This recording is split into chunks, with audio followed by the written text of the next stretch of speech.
Welcome and hello. This is a video exercise in HEC RAS, and in this exercise, we are going to be demonstrating dam breaks.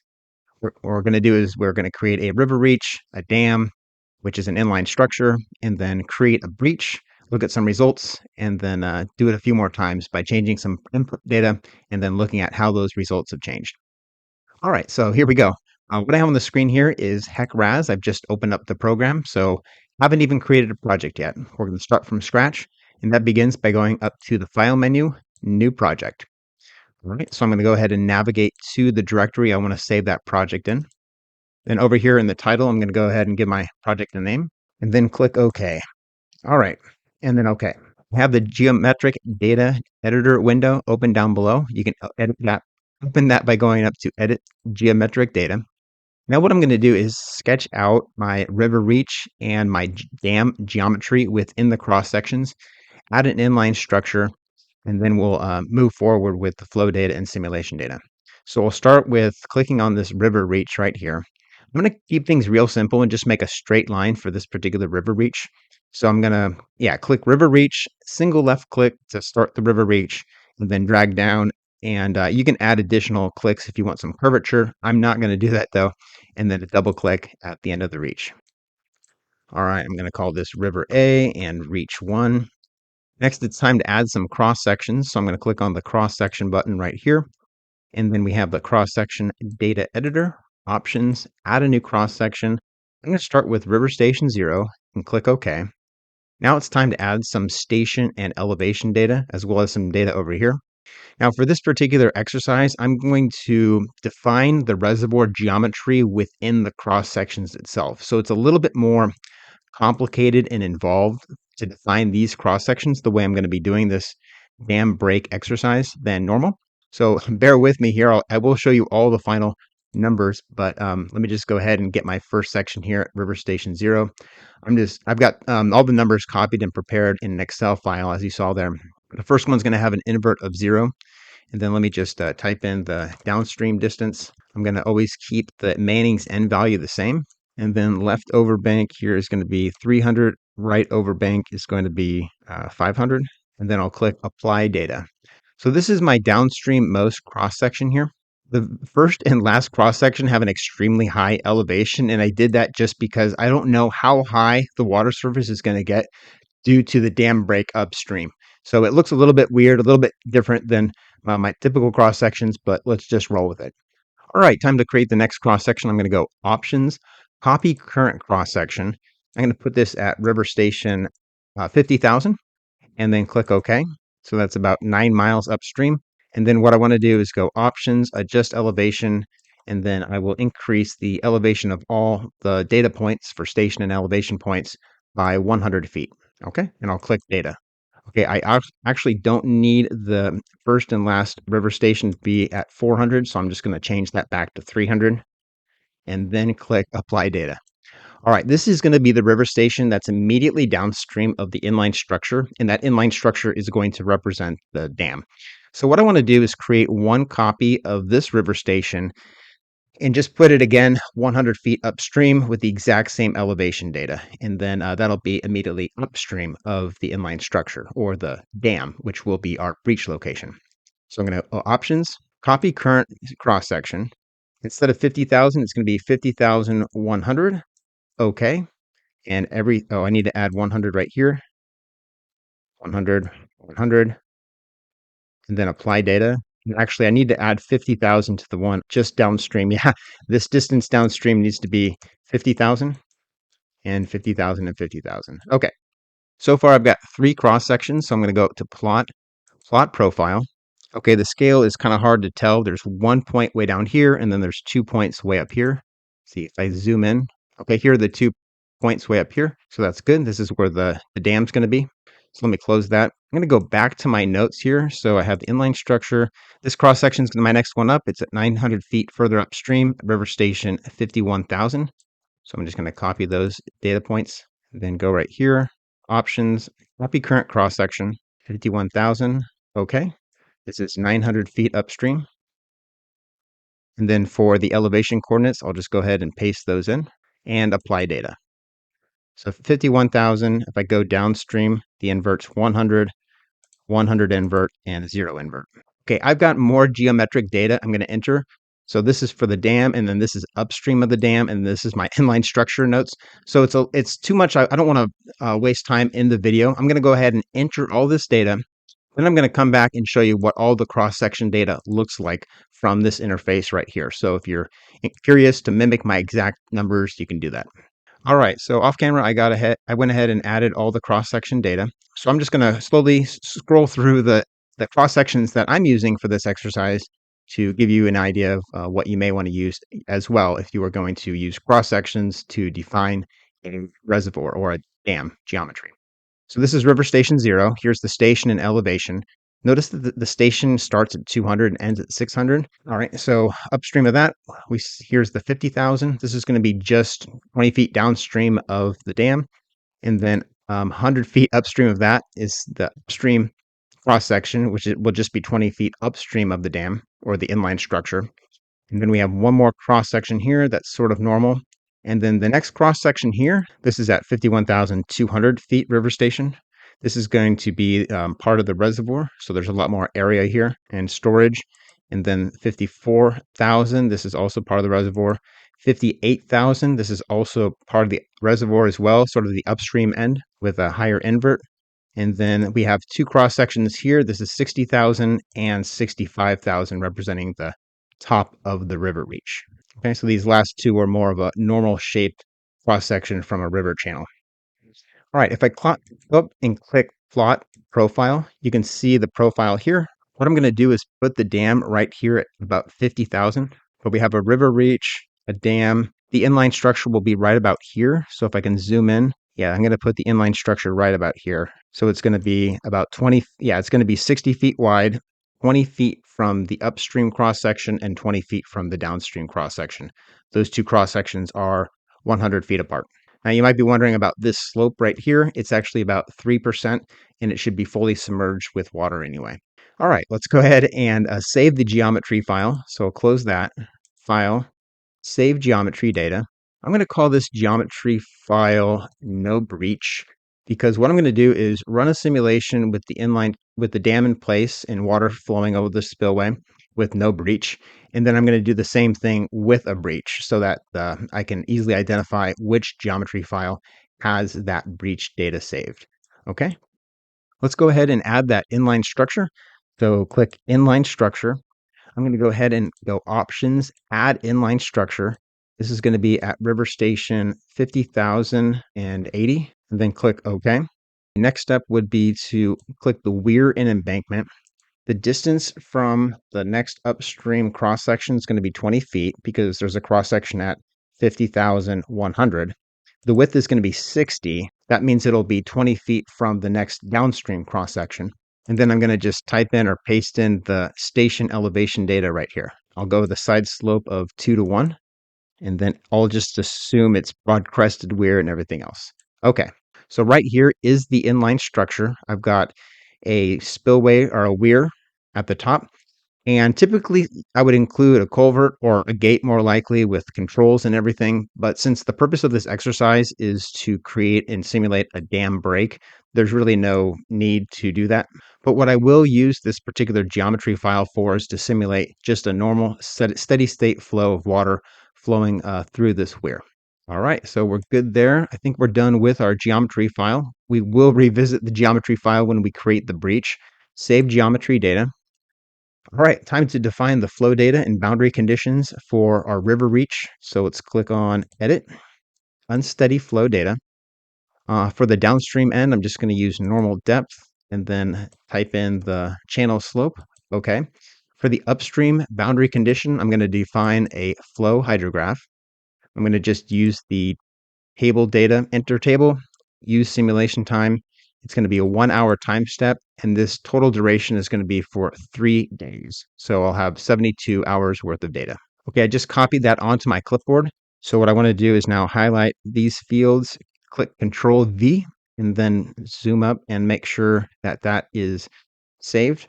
All right, what you're probably curious what that data looks like. What I'm going to do here is start the flow at 1000 CFS or 0 CFS.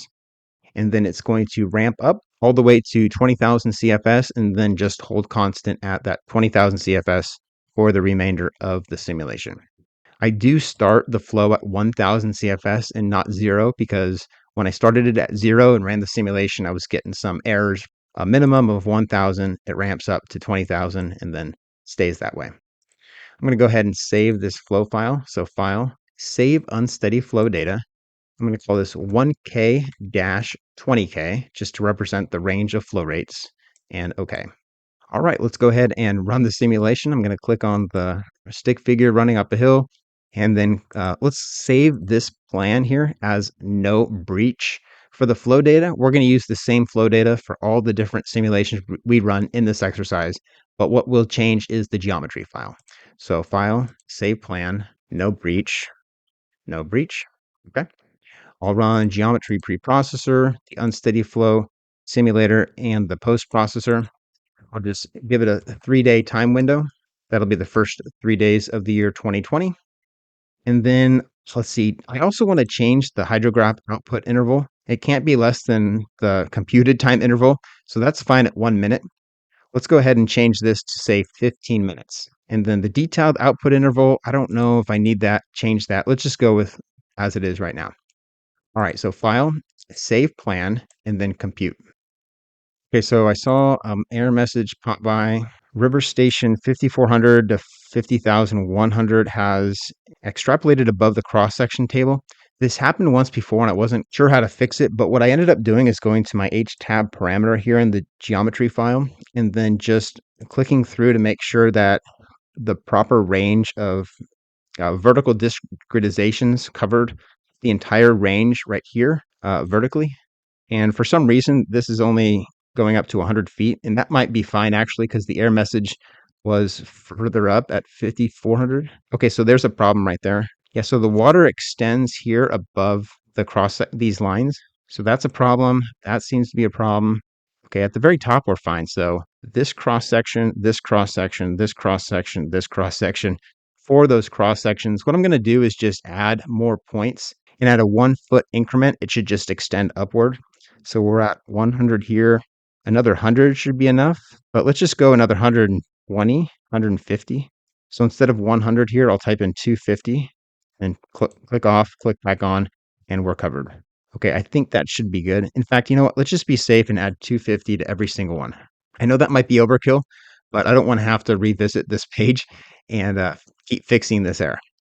All right, so let's go ahead and run the simulation again. Hopefully this works. I'll click OK. I need to save the geometry file. Okay, save geometry data. And then let's go back, run the simulation again. File, save the plan, click compute, and hopefully we won't have those same errors. Okay, that looks like the errors have been solved. So that's good news. Let's go ahead and take a look at the results here. Keep in mind, this is no dam break. This is kind of the boring simulation where everything kind of runs smoothly. Let's look at some cross sections here. So let's actually run the animation as well. So if I click on the play button, we see the water surface rise up to 20,000 CFS, and then that's it. Okay, close that. Let's check out a couple other cross sections. So this is, of course, at the dam itself, the inline structure. Let's take a look at closer to the top. Okay, so this is in the reservoir. That's why you're seeing it's full of water. Let's run the animation. It should probably just rise a little bit, and that's it. Okay. And then downstream of the dam, let's take a look at that animation. How about the River Station 5000? So this is just downstream of the dam, and animate and play. Okay. All right, not too exciting, but once we add the dam break, we'll be able to compare and see a lot more flow. All right, so I'm going to close this up, go back to the geometry file. Now, the first thing I like to do, I think this is best practice, is to go ahead and save the existing geometry file with a new name, which is going to be based on whatever changes I'm going to make. So I'm going to go up to File, Save Geometry Data As, and instead of no breach, I'm going to call this breach underscore 200. And what that means is I'm going to create a breach that goes down to a vertical elevation of 200 feet. That'll be the invert of the eroded material in the inline structure. Okay, so I'm going to click on inline structure here. Now what I want to do is click on breach plan data, and it brings up this dialog box here. So the first thing to do is click the checkbox to breach this structure. And then we need to enter some data here. I'm going to go with the user entered data, but there are a couple other options for entering in the breach data. Oops. So click on breach plot here. This breach plot tab is going to give you the visual of what the breach failure envelope looks like in the inline structure. Okay, so let's get started here. I want the breach to be centered, so that's right at river station 400. That's this right here. Bottom final width, I'm going to just say it's 100 feet. Final bottom elevation. Now this is going to be 200 feet of elevation right here. So now you can see this red outline here. All this concrete right here is going to fail, and the water surface will drop down to whatever that invert is. Okay, left side slope, I'm going to use 1 for both left and right side slope. I'll just use the same coefficient here. That's the default value. The breach formation time, this is the duration it takes for the breach to occur. I'm going to use 1 hour. If it's a fast breach, it'd be less. If it was a slow breach, it would be longer. And then I'll use the overtopping method for failure. For the trigger failure, what I'm going to use here is water surface elevation plus duration. And what I'm going to do is set it to 285 feet, and I'm going to say it has to be there for 4 hours. So once the water surface increases up to and past 285, that's when HEC RAS will monitor that water surface elevation and keep a timer on it. So after 4 hours of the water surface at 285 or above, that's when the breach will occur. For breach progression, I'm not going to change anything here. It's just going to be a linear progression, and it's going to be a constant vertical and horizontal growth of the breach. Well, we'll see it in the simulation after we run the model and we look at the results, but it's going to basically erode in equal speed, both vertically and horizontally. I can also add a value in here for immediate inundation at the water surface, but I'm going to leave that blank because it's optional. Okay, so let's go ahead and run the simulation and see what happens. The plan's going to be called the same thing as this geometry file. So click OK there, File, save the geometry data. We don't need that anymore. I go up to Run, and then Unsteady Flow Analysis.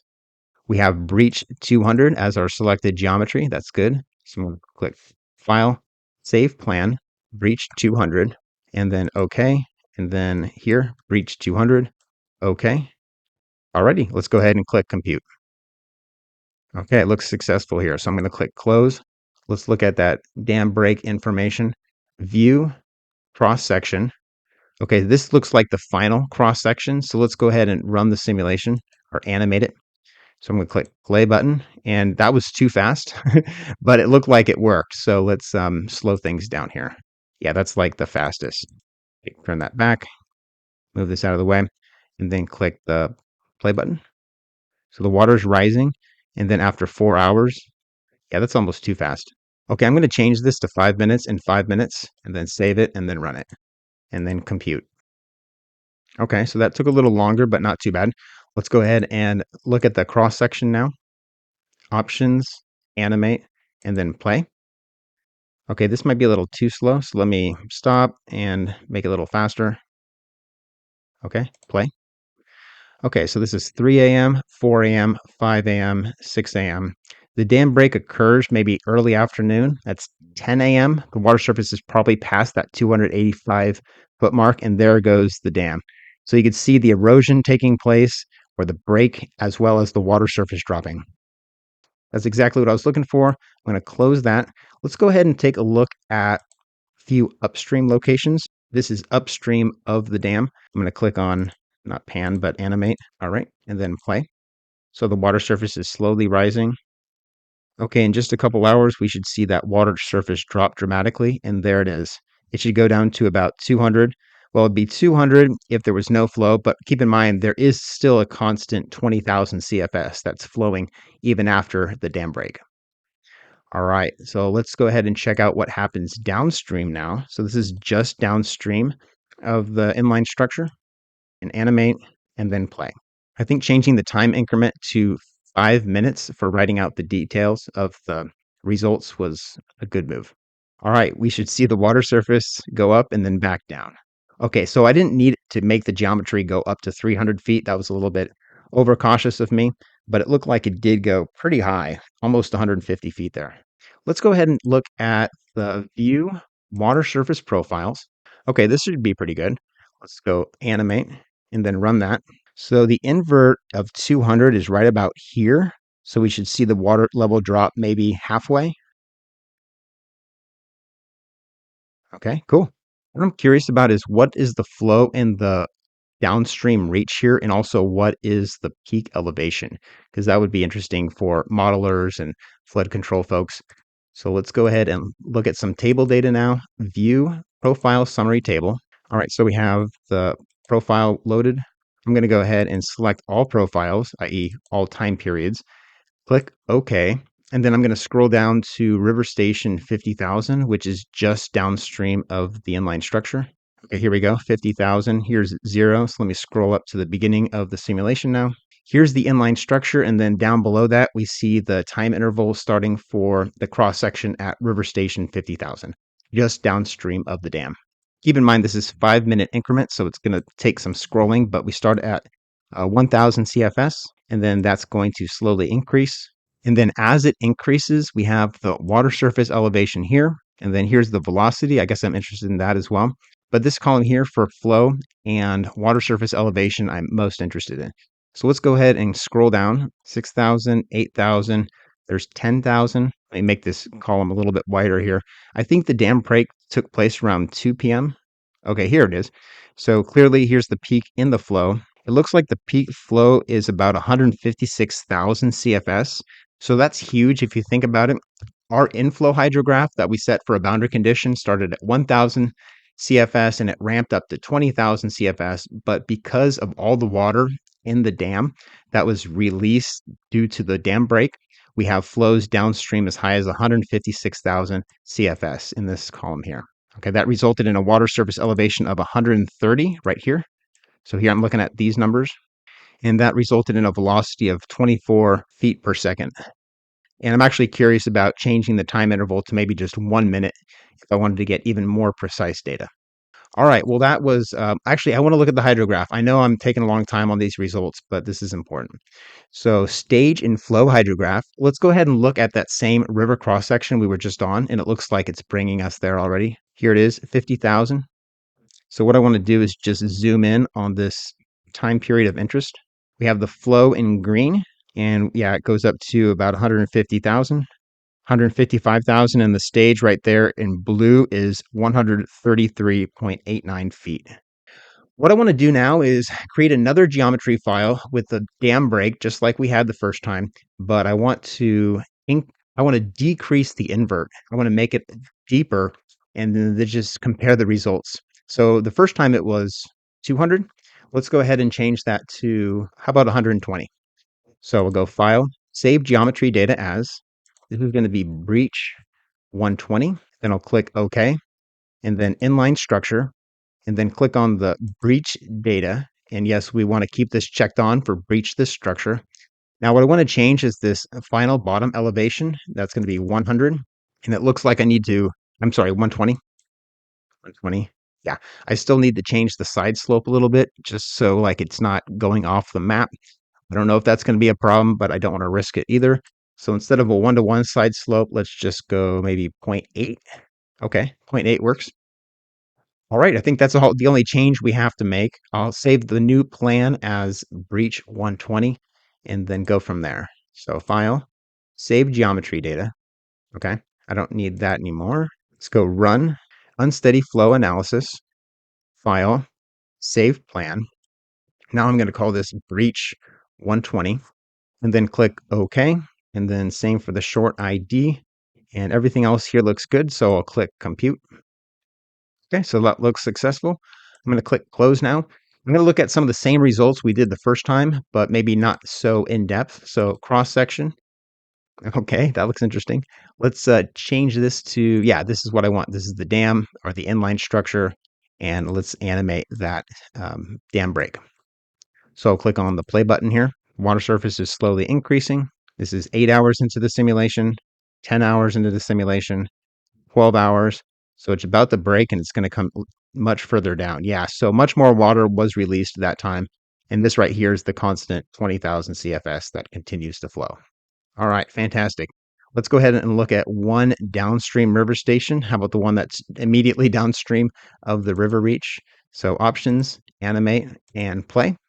Nothing too exciting right now. The water surface is slowly increasing as the flow increases to 20,000 CFS, but we should get a spike in that water surface elevation right there. It looked like it came up to maybe 150 feet. All right, let's look at the table results now. View. Actually, let's go to the stage and flow hydrograph, which is right here. Oops, it resized the window here. 1 second. Okay, I'm going to zoom in here on just the time period of interest. And it looks like we have a peak stage and flow occurring where the stage is 141. So that's about 8 feet higher than when the dam break was at an invert of 200. And then the flow is about 246,000. So that's, what was it, 151,000 before? So about 90,000 CFS more. We don't have to guess though. What I'm going to do is bring up the plan from previous, the dam breach at 200. So now we have both plans that'll appear on this plot. And the window resized on me again, so give me just a moment. I'm going to turn off observed data, and I'm actually going to turn off the flow as well. Here we're going to look at the stage. I'm going to zoom in here on just this time period of interest. Okay, I'm not going to change the colors because you can kind of still see.